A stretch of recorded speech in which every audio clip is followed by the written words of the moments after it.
Hello friends, welcome to Wow IS. This is the part 5 of the May 2023 current affairs. In this portion, we are going to cover the environment portion. Let me just tell you something about our initiative.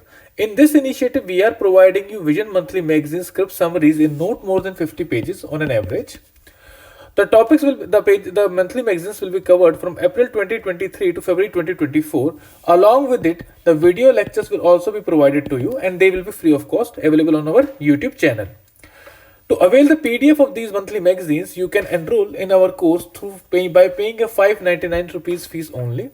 Also, you can join our channel in which we are going to provide you daily page wise crisp summaries of our initiative.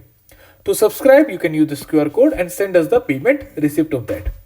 So let's start with the initiative. Let's start with today's topic. First one is environment. Environment, we are going to cover decarbonization of Indian economy.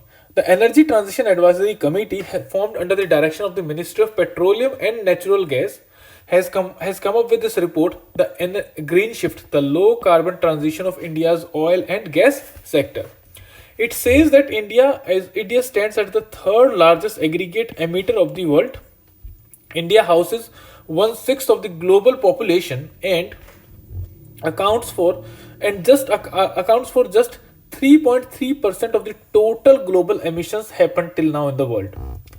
The major sectors responsible for India's emissions are industrial sector and the power sector. Next is what are India's initiatives with respect to decarbonization for India's energy transition. First one is renewable energy. We have a target of 500 gigawatts from non-fossil fuel based installed capacity by 2030. Second, India is going to develop its own resources.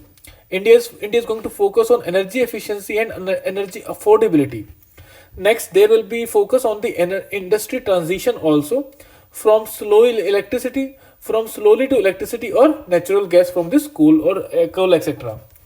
Next is national carbon market, developing and scaling voluntary carbon markets in near term, and compiling and compliance market in the longer term could play a key role in financing the transition.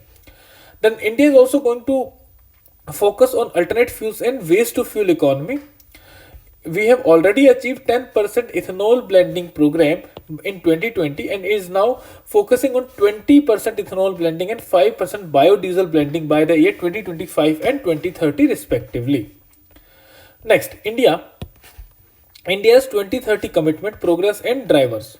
India's commitment to Paris Agreement of 2020 says 40% of renewable energy in power generation capacity mix by 2030, 33 to 35% lower emission intensity of GDP in 2030 from 2005 levels, then 2.5 to 3% CO2 creation of additional carbon sink by 2030. Next, India's progress till 2030, 36% of the renewable energy mix, including large hydro achieved, 21% reduction in emission intensity achieved, that is 2% per reduction per year. Then 1.9 to 2% current rate of CO2 addition carbon sink government has been achieved by government by 2030. Next is drivers to achieve India's 2030 goals. Ambitious solar and wind renewable energy targets are 450 gigawatts, that is 60% of the capacity by 2030. And renewable status for large hydro projects, 50 gigawatts of hydropower is reclassified as renewable energy. Next, we move to there are lower specific energy consumption targets under PAT scheme. Cumulatively, 27 million tons saved through higher energy efficiency. Secondly, strategy for 3 gigatons of CO2 sink approved by the Indian government. Five-fold Panchamrit strategy committed by the India in COP26. By 2030, India will meet 50% of its energy requirement from renewable energy. Non-fossil energy capacity will reach 500 gigawatts by 2030. Reduced total projected carbon emissions by 1 billion tons from now onwards till 2030. Next, carbon intensity of the economy would be reduced to less than 45% by 2030. And by 2070, India will achieve the target of net zero. Next topic is climate finance for decarbonization. The climate finance landscape in India says major role will be through the domestic sources. 85% of the total finance will be coming from the domestic sources. There is a limited foreign capital inflow regarding this. Second, higher reliance on debts and grants. More than 60% of the financial flows will be in the form of loans. Then it is mainly concentrated in the power sector, where almost 80% funds are being diverted for decarbonization. Then other low carbon pathways include biofuels and last mile technology like carbon capture, utilization and storage, and green hydrogen. Next is adaptation funding was critically underserved with less than 10% of the overall funds. Other challenges in getting funds: lack of standard definition of green in India, resulting in limited visibility on fund flows and increasing fears of greenwashing. Then limited incorporation of climate risk in credit rating and risk framework. Long-term institutional investors such as pension funds are not factoring climate risk in investment portfolios. Next comes technology adoption for decarbonization. It is estimated that existing technologies can eliminate about 25% of current emissions, and technologies in the early adoption can address another 40%. Deploy advanced digital tools for emission tracking and mitigation, emission linked DSS, decision support system, and advanced energy scenario modeling, etc. Next is partner ecosystem enablement. Cross-country sector data partnership enable joint reduction initiatives across the initiative. Then develop and promote emerging green technologies by adopting the framework re-engineer, reimagine, reboot or invent. Then establish coordination framework, knowledge sharing and joint accountability. And lastly, mobilize the investor interest with public sector backing. Next is use of PLI, production linked scheme, for building domestic capabilities and help create global competitive ability. Next is carbon market to aid decarbonization. BEE and Ministry of Environment, Forest and Climate Change are developing a carbon credit trading scheme for decarbonization. The objective is to decarbonize the Indian economy by pricing the greenhouse gas emissions through trading of carbon credit certificates. Functioning the greenhouse GHG emissions intensity benchmark and targets will be developed to align emission trajectory as per the climate goals. Next is biofuel opportunity in decarbonization. First generation, second generation. What is first generation? What is second generation? First generation means edible biomass, sugar beet, sugar cane, wheat, corn, oil. That means it is directly coming from the edible food crops. Second generation includes non-edible biomass like wood, grass, straw, waste. Then third generation includes algal biomass, microalgae, macroalgae, microalgae. Then fourth generation includes breakthroughs like pyrolysis, solar to fuel, genetically modified organisms. So these are the four generations of the biofuel in India. You can say, if a question comes, what includes first generation, you can say these are included in the first generation. Second generation includes these things, third generation includes these things, and fourth generation includes these things. Next is Indian market.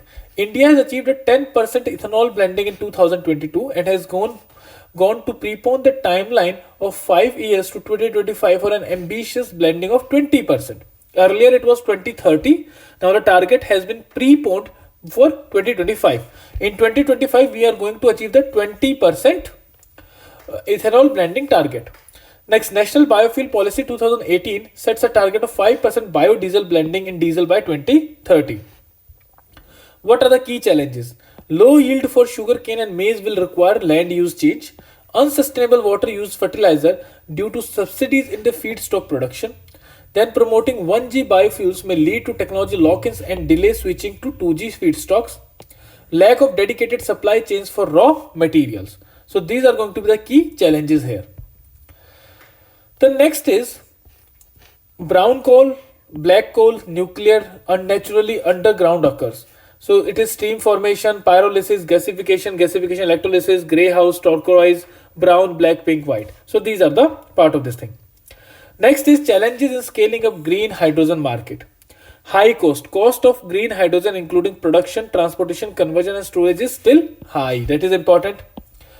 Next is low level of technological readiness.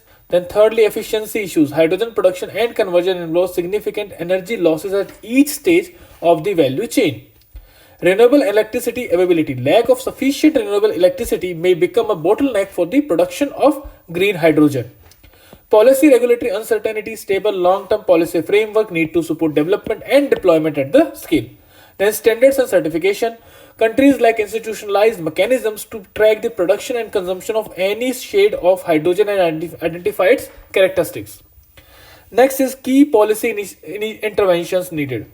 Facilitate access to low-cost renewable energy, allow hydrogen mixed with natural gas to be used in existing natural gas infrastructure, then develop appropriate mechanisms to price the emissions of the GHGs which would encourage decarbonization of the economy.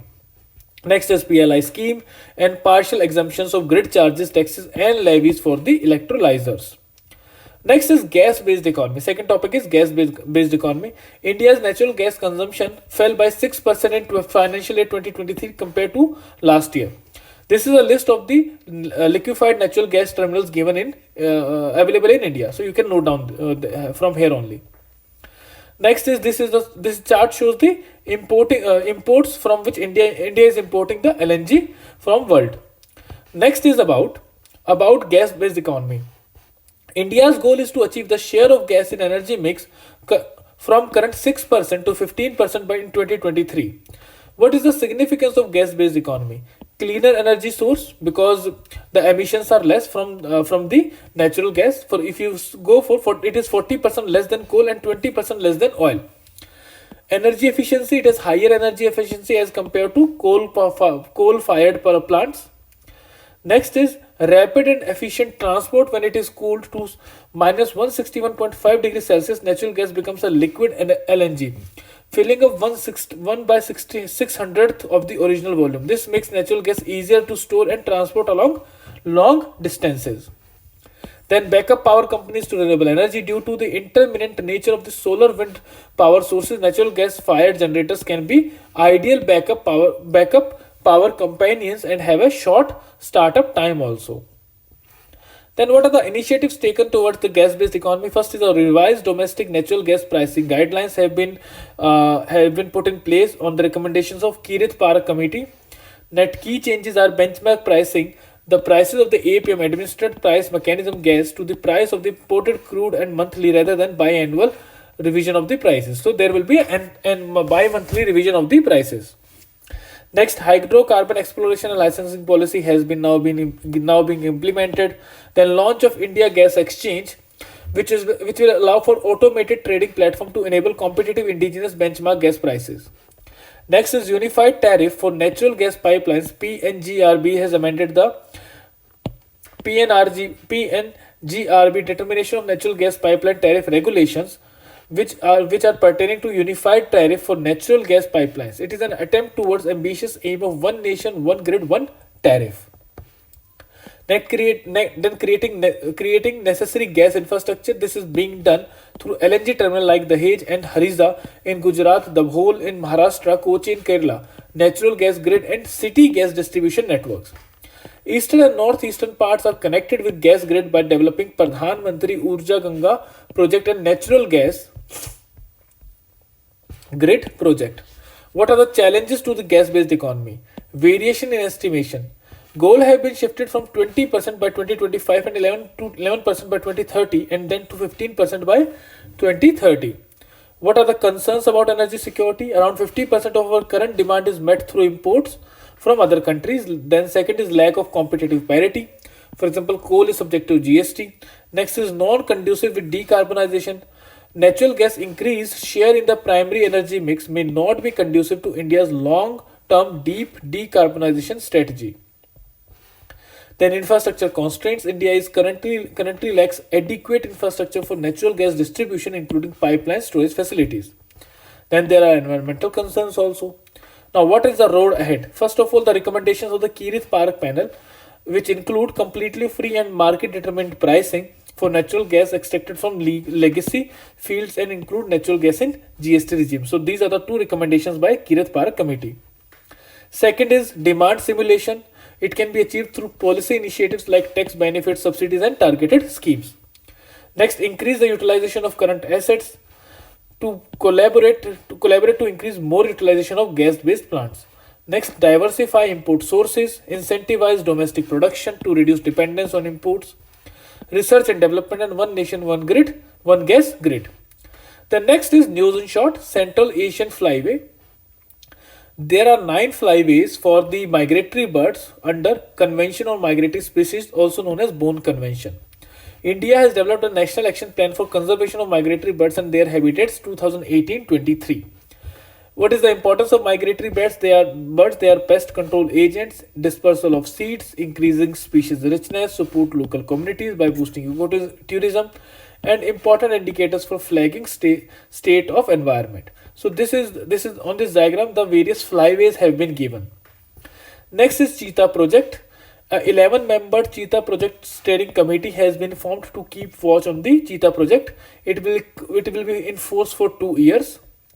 It is the world's first intercontinental large wildlife carnivore translocation project. What are the challenges?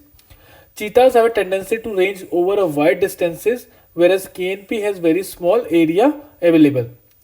Next is animal behavior issues related to inability to learn, dispersal and movement, foraging, territorial aggression, and lack of similar prey base. What is the mandate of this CPSC? It will monitor the progress of the programs and advise the Madhya Pradesh Forest Department and National Tiger Conservation Authority. Secondly, it will decide on opening of the cheetah habitats for ecotourism and suggest regulation in this regard. Next, it will suggest ways to involve the local community in the project activities. Next is Tiger Translocation. India's first interstate tiger translocation project has failed. It was initiated in 2018 by NTCA, wherein 2 big cats to be translocated. First, a male whose name is Mahavir and a female Sundari. Male Mahavir is from Kahana Tiger Reserve and Sundari is from Bandhavgarh from Madhya Pradesh. They will be relocated to Satkosia Tiger Reserves in Odisha. Failure of the project: poor prey augmentation, lack of capacity building of the staff, enhancement of protection couldn't be achieved, funds provided under Project Tiger were diverted, and tiger-human conflict. Next is Satkosia Tiger Reserve comprises of 2 wildlife divisions, Mahanadi and Satkosia. It is the second biggest tiger reserve in Odisha after Simplipal. Satkosia has no big cats. Next is Kahana Tiger Park. It is nestled in the Maikal range of Satpuras in Madhya Pradesh. Then Bandhargarh National Park is spread over Vindhyas Hill in Madhya Pradesh. Next is Wildlife Protection Act, WLP Act 1972. Notification have been issued to amend the WLP Act 1972. It says all persons engaged in breeding in captivity or artificially propagating any scheduled species listed in Appendix 1 of the Schedule 4 of the Act are requested to make an application for the license. Appendix 1 of Schedule 4 includes endangered exotic animals like red panda, various species of dogs, wolves, cat, apes, chimpanzees, gibbons, etc. and plants and important rules are sticker for them. Next, earlier captive breeding of exotic species protected under the CITES was not regulated. Now it is being regulated. Next news is about sea butterfly. Sea butterfly and ocean acidification is in the news. Oceans are most acidic in the winter because they are able to absorb more CO2 due to less temperature. Sea butterfly, the scientific name is Thecosomata or Thecosomes. It is under group Pteropoda, and they have muscular feet. That can be used as flippers to swim around in the water instead of glide on the solid surface. That's why they are known as sea butterfly. They are hermaphrodites, possesses both male and female reproductive organs. Next is Gekko Mizoramensis. It is a new species of flying geckos, also known as parachute or gliding geckos, and found in Mizoram along the Indo-Myanmar border. It is about 20 cm in length, arboreal, and lives on trees and can glide from one tree to another and is nocturnal. Then Baobarbs. They come under genus Adasonia and native to mainland Africa, Madagascar and Australia. These trees' unique pendulous flowers are pollinated by bats and bush babies. It is given endangered species. So you can make a list of these species that are in use. according to the status given by the IUCN. Then Global Financial Innovation Network GFIN RBI to join the Global Financial Innovation Network's greenwashing tech spirit. Tech Spirit will bring together 13 international regulators, including RBI, alongside firms and innovators to address GFIN's priority on environmental, social, and governance and mitigate risk of greenwashing in financial services. Greenwashing I have already discussed in the previous April month's current affair. India is gradually moving from ESG regulations with introduction of business responsibility and sustainability report framework by SEBI. It aims to establish link between financial results of a business within the ESG performance. It was made mandatory for top 1000 listed entities. Then Global Financial Innovation Network. It was formally launched in 2019 as an international group of financial regulators and related organizations. A new framework for cooperation between financial service regulators on innovation related topics. Over 70 organizations included BRI from India. What is the function? Focus on emerging technologies at a cross-sectional sectoral level to identify gaps in regulatory ecosystem. It acts as surveillance tool to spot issues before they can crystallize and cause harm. Run collaborative data focus activities, gather insights from global markets and regulators on emerging technology trends and policy.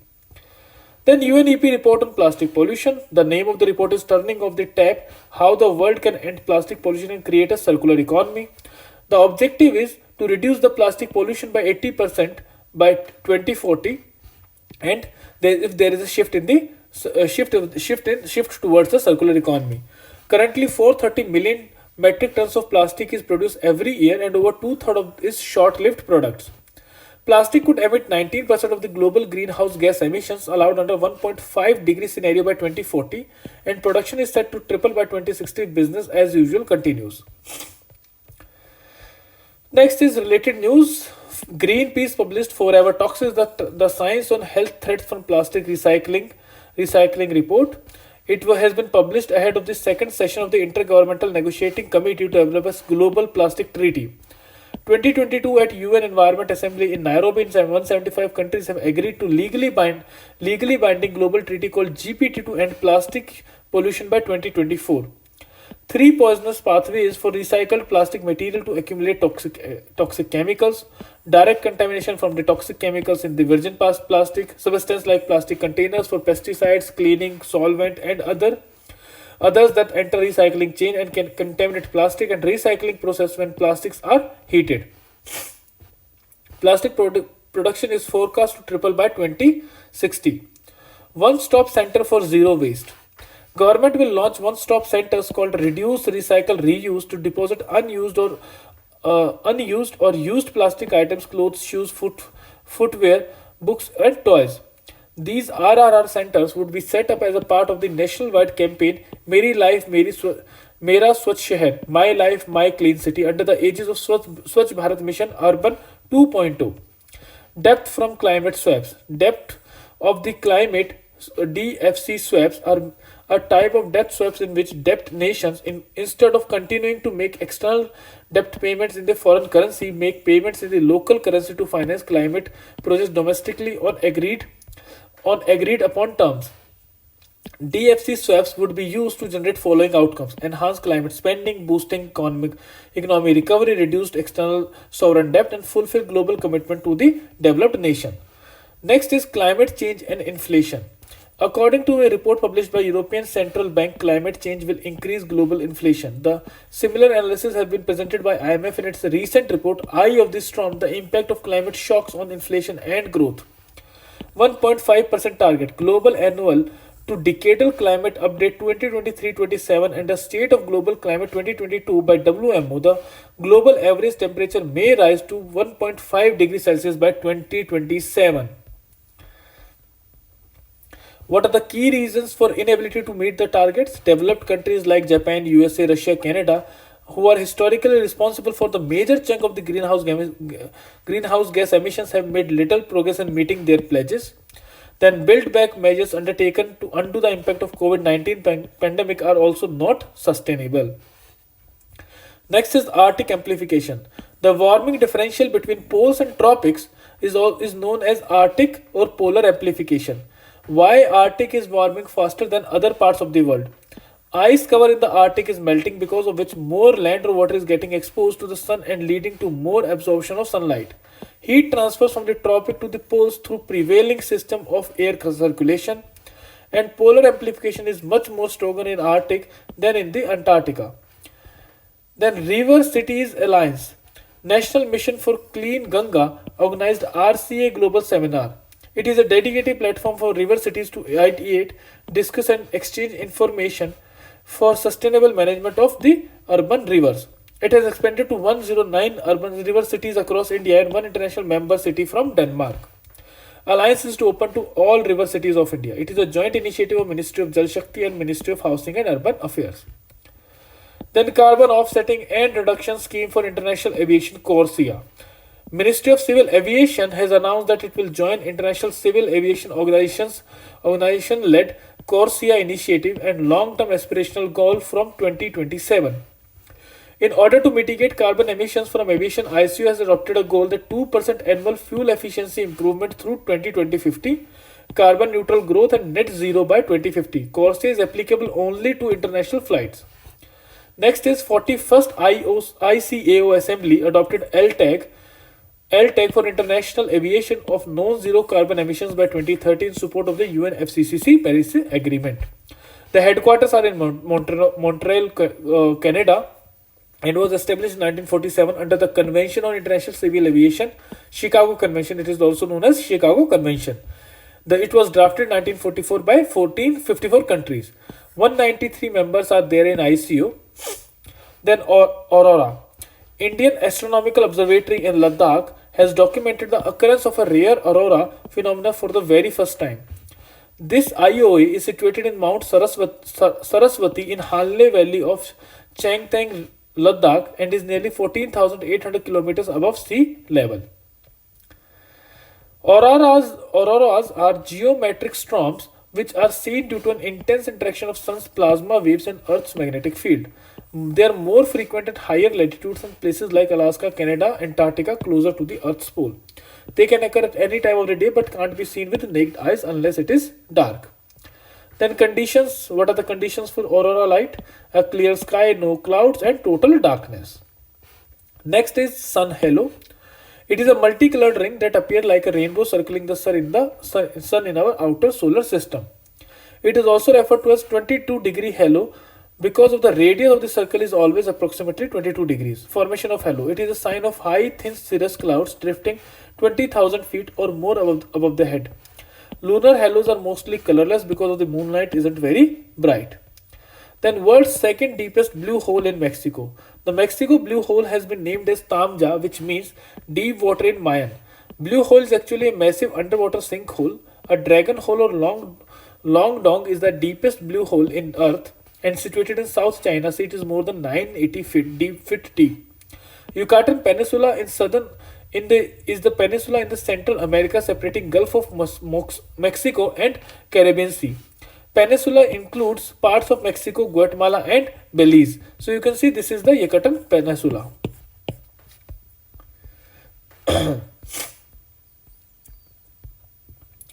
Next is Palghat Gap. It is situated in Western Ghats and it is a geological shear zone. It is a corridor. It connects Coimbatore with Palakkad and Bharatpunja river flows through it. The vegetation in Palghat Ghat is classified as dry evergreen forest. It marks the divide in flora and fauna of the region. There is species richness and phylogenetic diversity are abundant in the Western Ghats south of the Palghat Gap. The last news is Amrit and Munga blocks in Arabian Sea. These two blocks are in news because ONGC has discovered crude oil and natural gas in these two blocks. Now HELP is an exploration and production policy launched by Ministry of Petroleum and Natural Gas in 2016 and has replaced the new exploration policy NELP to improve the exploration and production in India. So with this we complete today's session and tomorrow we are going to start with the social issues topic.